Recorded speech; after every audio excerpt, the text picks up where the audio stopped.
한 주간의 HR 관련 소식을 전달해드리는 주간 인사 노무 뉴스입니다. 뉴스의 자세한 소식은 첨부 파일을 통해 확인하실 수 있습니다. 이번 주 주요 소식입니다. 남아공 및 아프리카 8개국에서의 입국이 제한됩니다. 지난달 27일 중앙방역대책본부는 남아프리카 공화국에서 확산 중인 새로운 코로나19의 변이인 오미크론의 국내 유입을 막기 위해 아프리카 8개국을 경유한 외국인의 입국을 불허하고 내국인은 10일간의 격리 생활을 내용으로 하는 코로나19 오미크론 변이 바이러스 국내 유입 차단을 위한 대응 조치를 발표했습니다. 세계보건기구는 보츠와나에서 발견되고 남아프리카 공화국에서 확산 중인 코로나19의 새로운 변이를 오미크론으로 명명하면서 우려 변이로 지정했습니다.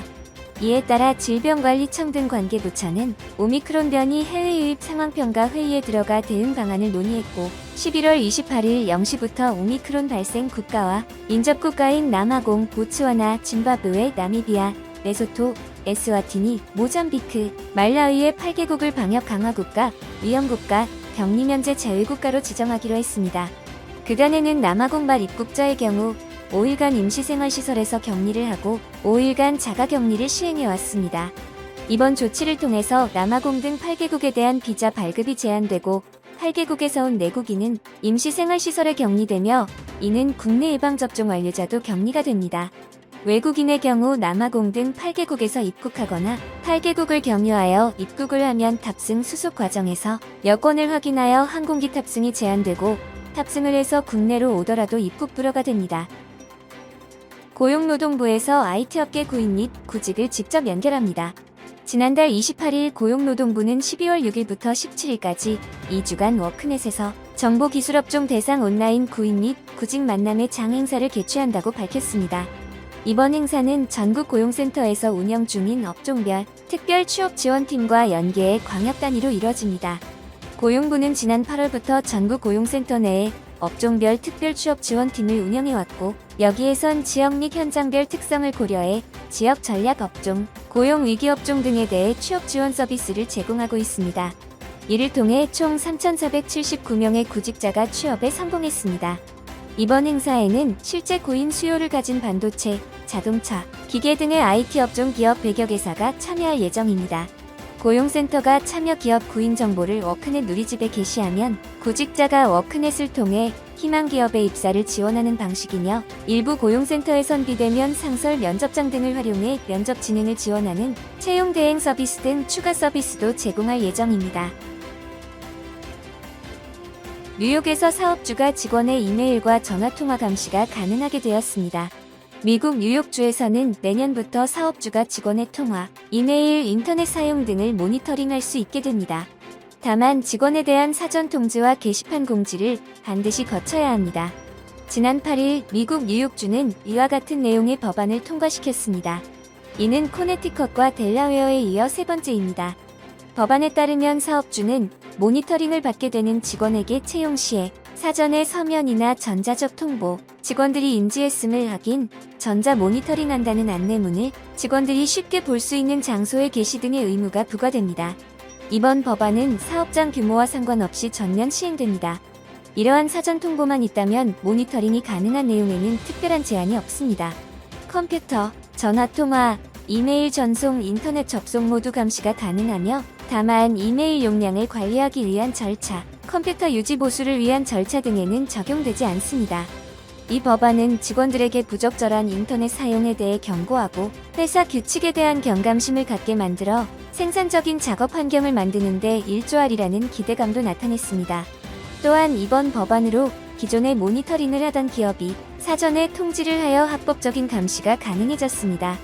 하지만 사업주 5명 중 1명은 직원들에게 모니터링에 대한 언급을 하지 않는 경우도 많습니다. 또한 근로자들도 모니터링으로 인한 스트레스를 호소하거나 모니터링을 시행하면 그만두겠다는 응답도 많습니다.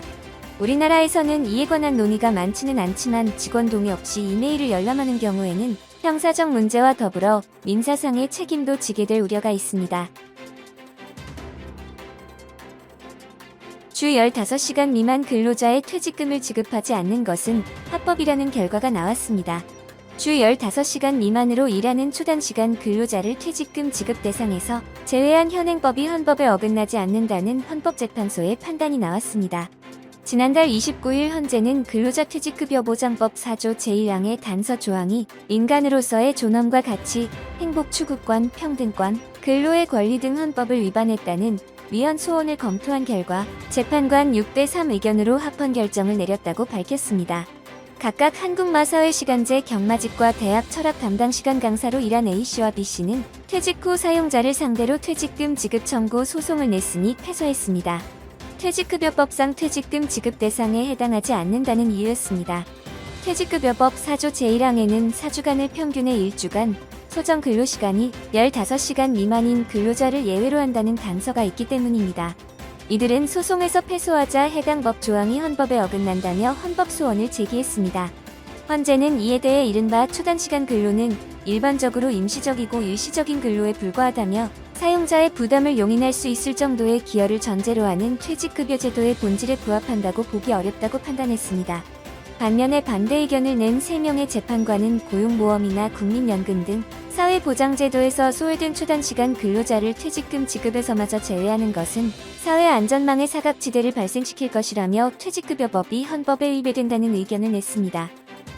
다음 소식은 정부 부처, 지자체 및 공공기관의 정책 지원 관련 소식입니다.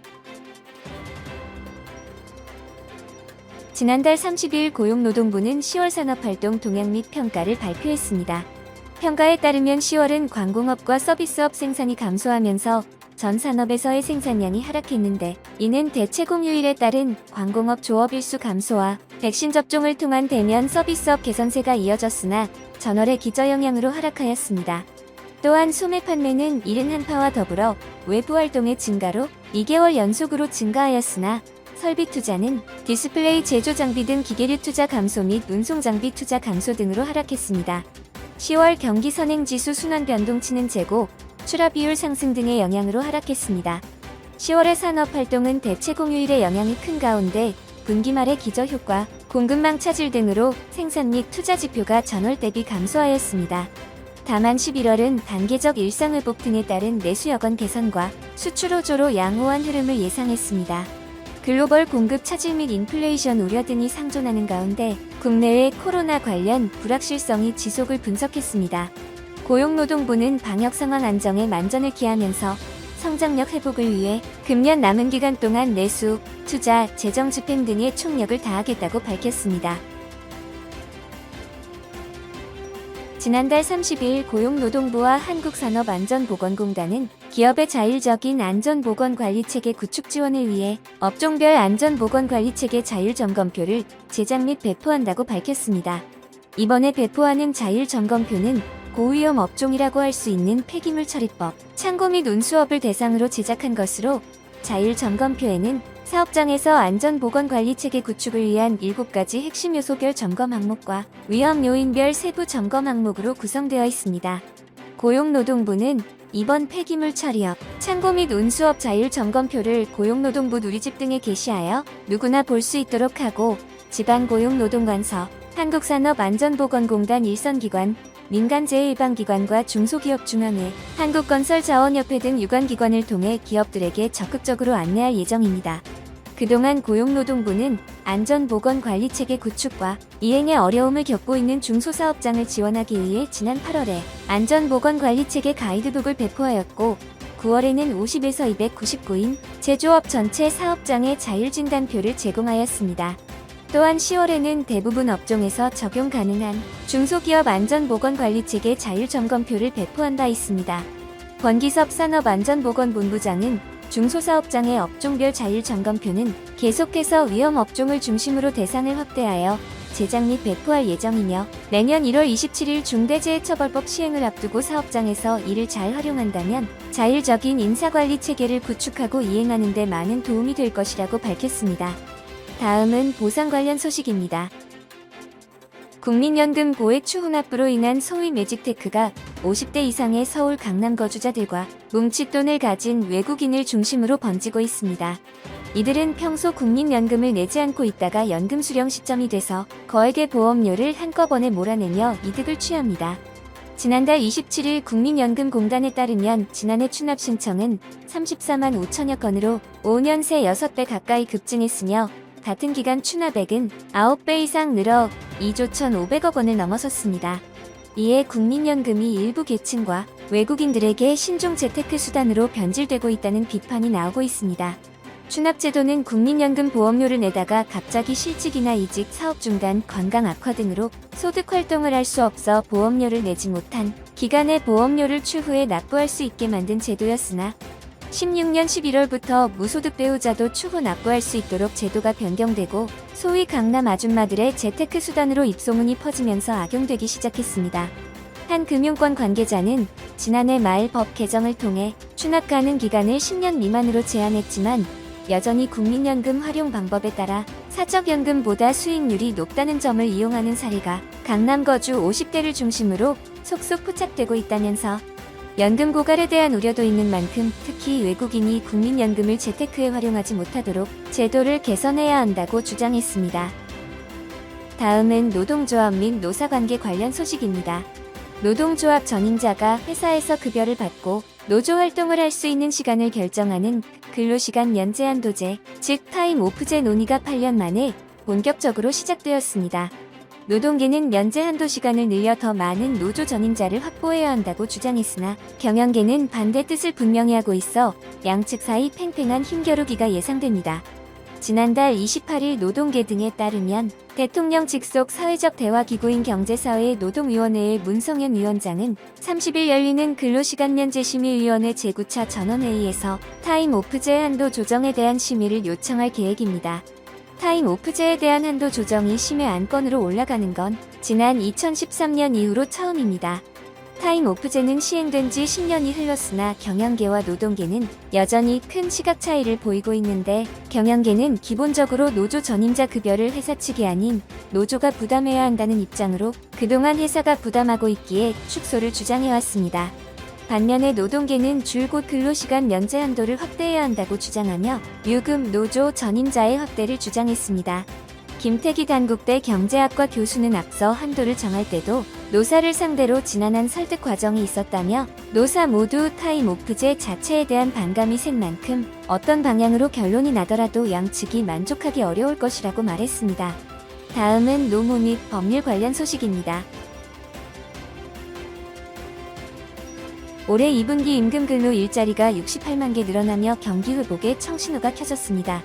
하지만 보건 및 복지 분야 일자리만 기하급수적으로 늘고 30대 일자리는 큰 폭으로 줄어드는 등 일자리 양극화 현상은 갈수록 심해지고 있습니다.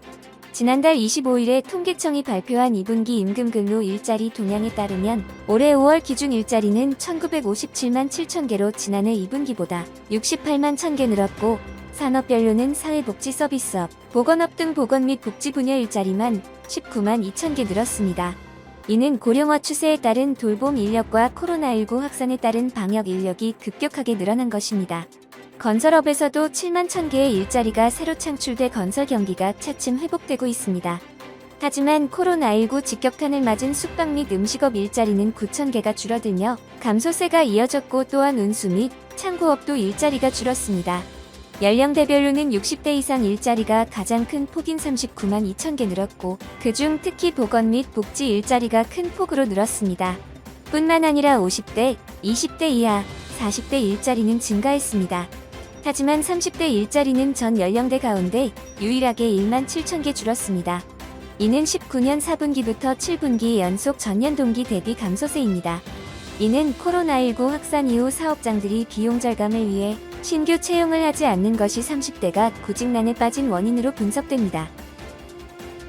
저출산 및 고령화 현상과 인공지능 등 4차 산업혁명 기술 발전이 맞물려 주 4일 근무제 논의가 이번 대선 주요 이슈 중 하나로 떠올랐습니다. 아직 시기상조라는 지적도 있지만 이미 주 4일제 도입 기업이 늘고 있고 직장인 만족도가 높아 차기 정부에서 제도화할 가능성이 커지고 있습니다. 최근 직장인들 사이에서는 워라밸의 욕구가 커지며 주 4월 5일제, 주 4일제 도입 기업이 속속 등장하고 있습니다. 또한 채용 공고 내용 중 구직자가 매력을 느낀 문구에 대한 설문조사에서 주 4일, 4월 5일이 가장 높은 답변으로 나왔습니다. 또한 우아한 형제들, 토스, 비바리퍼블리카, 에듀윌, SK그룹 등에서 주 4일제 및 4월 5일제를 시행하고 있습니다. 최근 심상정 정의당 대선 후보와 이재명 더불어민주당 대선 후보가 주 4일제 도입을 이야기하고 있습니다. 하지만 경영자 총협회 등 재계에서는 근로시간이 단축돼 기업의 비용 부담을 발생시키고 고용 창출로 연계되지 않을 가능성을 우려하고 있습니다. 이에 대해 직장인들은 격주 4일제, 부분 재택근무, 주 4.5일제를 도입해 단계적으로 확대하자면서 주 4일제를 시행하되 연차를 절반으로 줄이자 절충안 등도 제시했습니다. 이번 주 주간 인사 노무 뉴스는 여기까지입니다. 다음 주는 더 유익한 소식으로 찾아뵙겠습니다. 감사합니다.